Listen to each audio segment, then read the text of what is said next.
नमस्कार, आप देख रहे हैं EMS टीवी और मैं हूं आपके साथ कंचन। संसद का मानसून सत्र शुरू होने के तुरंत बाद राज्यसभा के सभापति और पूर्व उपराष्ट्रपति जगदीप धनखड़ का स्वास्थ्य कारणों से इस्तीफा हुआ, जिसके कारण अब उपराष्ट्रपति पद का चुनाव होने जा रहा है। इस्तीफा देने के बाद से उपराष्ट्रपति जगदीप धनखड़ अज्ञातवास में हैं। इस्तीफे के कारणों को लेकर तरह तरह की अटकलें लगाई जा रही है। इसी बीच उपराष्ट्रपति पद के चुनाव के नामांकन की प्रक्रिया शुरू हो गई। संसद के दोनों सदनों में पहले ऑपरेशन सिंदूर और उसके बाद SIR को लेकर दोनों सदनों में हंगामा होता रहा।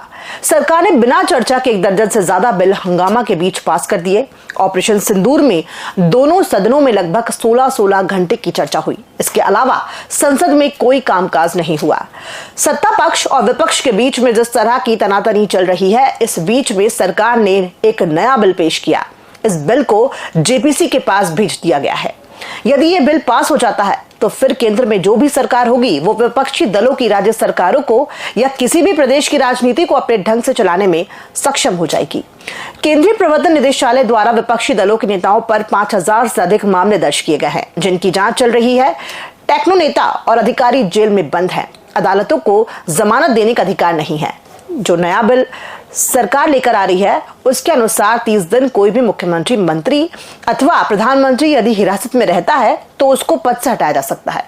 ईडी का जो कानून है उसके अनुसार न्यायालय से जमानत मिलने का कोई प्रावधान नहीं है। ईडी के पास असीमित शक्तियां हैं। पिछले कुछ वर्षों में विपक्षी दलों के नेताओं के ऊपर जिस तरीके की कार्रवाई हुई है, उन्हें न्यायालय से जमानत नहीं मिल पाई। कई राज्यों में ईडी के कारण विपक्षी दलों की सरकार गिरा दी गई या राजनीतिक अस्थिरता फैलाई गई।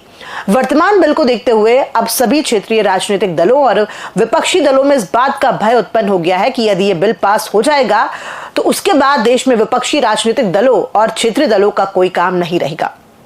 ऐसे समय पर उपराष्ट्रपति पद का चुनाव होने जा रहा है। सत्ता पक्ष की ओर से महाराष्ट्र के राज्यपाल राधाकृष्णन को चुनाव मैदान में उतारा गया है। वो संघ और भाजपा से कई दशकों से जुड़े हुए हैं। झारखंड में हेमंत सोरेन को मुख्यमंत्री रहते हुए जब राजभवन से गिरफ्तार किया गया था, वो झारखंड के राज्यपाल थे। जगदीप धनखड़ भी पश्चिम बंगाल के राज्यपाल थे। उन्होंने भी राज्यपाल रहते हुए ममता बनर्जी की सरकार को अस्थिर करने का हर संभव प्रयास किया। उन्हें प्रधानमंत्री मोदी ने उपराष्ट्रपति पद का चुनाव लड़ाकर राज्यसभा का सभापति बनवा दिया था। राज्यसभा में उन्होंने सभापति के रूप में किस तरीके से काम किया है, विपक्ष को सदन में बोलने का मौका ही नहीं दिया। ये किसी से छुपा हुआ नहीं है। लोकसभा अध्यक्ष भी जिस तरह से सरकार के इशारे पर काम करते हैं, उससे संसदीय परंपरा में विपक्ष मरणासन अवस्था में पहुंच गया है। वर्तमान स्थिति में मोदी सरकार गठबंधन की सरकार है। राहुल गांधी ने चुनाव में किस तरह की गड़बड़ियां हुई हैं, इसको उजागर कर चुनाव आयोग के खिलाफ मोर्चा खोल रखा है। चुनाव आयोग उनके किसी भी आपका जवाब नहीं दे पा रहा है। सभी विपक्षी राजनीतिक दल चुनाव आयोग के खिलाफ एकजुट है। संसद में दोनों सदनों की कार्यवाही नहीं चल पाई। इसी बीच अमित शाह द्वारा प्रधानमंत्री, मुख्यमंत्री और मंत्रियों को हटाने का जो बिल प्रस्तुत किया है, उसमें 30 दिन तक कोई भी मुख्यमंत्री अथवा मंत्री गिरफ्तार रहता है। ऐसी स्थिति में उसे बर्खास्त किया जा सकता है। इसको लेकर NDA गठबंधन में शामिल राजनीतिक दल, उनके सांसद और मंत्री भी सरकार के इस बिल को लेकर संशय में आ गए हैं। सत्ता पक्ष ने तमिलनाडु मूल के CP राधाकृष्णन को उपराष्ट्रपति पद के चुनाव में उम्मीदवार बनाया है। इंडिया गठबंधन के DMK सांसदों में फूट डालने के लिए सत्ता पक्ष ने तमिल राजनीति में एक दांव चला था। विपक्ष ने उसको पहचाना। विपक्ष की ओर से सुप्रीम कोर्ट के पूर्व न्यायाधीश सुदर्शन रेड्डी, जो आंध्र प्रदेश मूल के हैं, हर तरीके से निर्विवाद हैं और उम्मीदवार बनाकर सत्ता पक्ष को कड़ी चुनौती दे दी है। आंध्र प्रदेश और तेलंगाना के साथ साथ दक्षिण भारत के राज्यों का समर्थन उन्हें मिलना तय है। उपराष्ट्रपति चुनाव के लिए सत्ता पक्ष और विपक्ष के बीच में शह और मात का जो खेल शुरू हुआ है, उसका परिणाम क्या होगा कहना मुश्किल है। सत्ता पक्ष और विपक्ष के दोनों उम्मीदवार एक दूसरे पर भारी पड़ रहे हैं।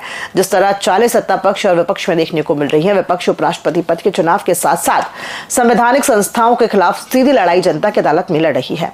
सत्ता पक्ष संवैधानिक संस्थाओं और अदालतों के पीछे जो खेल रहा था, विपक्ष ने समझ लिया है।